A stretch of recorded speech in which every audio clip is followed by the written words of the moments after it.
ये खबर बहुत बड़ी है जो कि शायद डेकेड्स में ही आती है।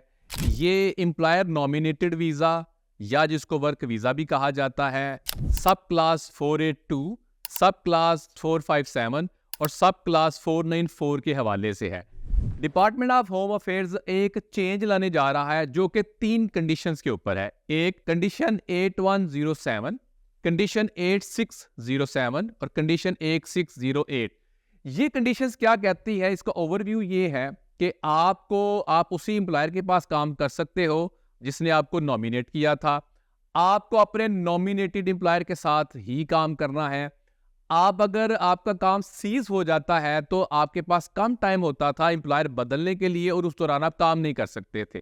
अब 1 जुलाई 2024 से एक बहुत बड़ा चेंज आने जा रहा है। ये चेंज क्या कहता है? ये चेंज ये कहता है if you cease to work with your nominated employer, आपके पास 180 दिन है, यानी 6 महीने है आपके पास, आप दूसरे एम्प्लॉयर के पास जा सकते हैं और अपने आप को चेंज कर सकते हैं। लेकिन इससे बड़ा एक और चेंज वो ये है कि पहले इस दौरान आप काम नहीं कर सकते थे। अब ये कहना है कि 1 जुलाई 2024 से होगा क्या, अगर आपका काम सीज हो गया नॉमिनेटेड एम्प्लॉयर के पास तो उस दौरान आप और काम भी कर सकते हैं और वो काम बेशक नॉमिनेटेड ऑक्यूपेशन में ना हो। यानी कि आप लेट्स से आईटी में आपकी स्पॉन्सरशिप थी, वर्क सीज हो गया तो आप कुछ और करना चाह रहे हैं तो भाई कर लो ताकि आप अपने आप को सपोर्ट कर सकें। एक और चेंज इसके अंदर उन्होंने ये कहा कि आप अपने वीजा के दौरान, पूरे वीजा के दौरान मैक्सिमम 365 डेज तक ये कर सकते हैं। यानी फर्स्ट इंस्टेंस में या एवरी इंस्टेंस में आप 180 डेज से ज्यादा एक्सीड नहीं कर सकते। दूसरा, आपका जो वीजा है उसके दौरान 365 डेज से ज्यादा आप नहीं कर सकते। इसके अलावा ये कि आपका जो नॉमिनेटेड फील्ड के अलावा भी काम कर सकते हैं, आप नॉमिनेटेड एम्प्लॉयर के अलावा भी काम कर सकते हैं। तो ये बहुत बड़ा चेंज है। पहले क्या होता था, अगर आपका काम सीज हो गया एम्प्लॉयर के साथ, या एम्प्लॉयर ने टर्मिनेट कर दिया या आपने रिजाइन कर दिया, आप कोई और काम नहीं कर सकते थे।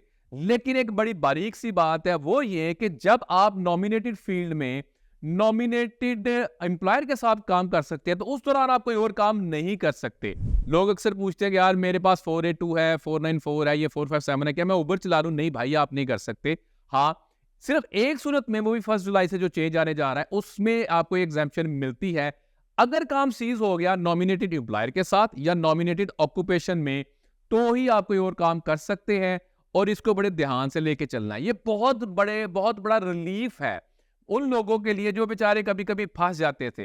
इसी को नाम देती है ऑस्ट्रेलियन गवर्नमेंट वर्कर्स एक्सप्लॉयटेशन को हम कब करने जा रहे हैं। आपको गुड लक, जो इन वीजाज को अप्लाई करने जा रहे हैं या जो इंपैक्टेड या अफेक्टेड थे, और ये होगा उन सब के ऊपर जिनके पास ऑलरेडी वीजा है या 1 जुलाई 2024 के बाद भी ग्रांट होगा, तो ये दोनों के ऊपर लागू होता है। ऐसा नहीं है कि जिसके पास पहले था उस पे नहीं होगा, तो ये सब पे लागू होगा जो ये 3 वीजा होल्डर्स हैं।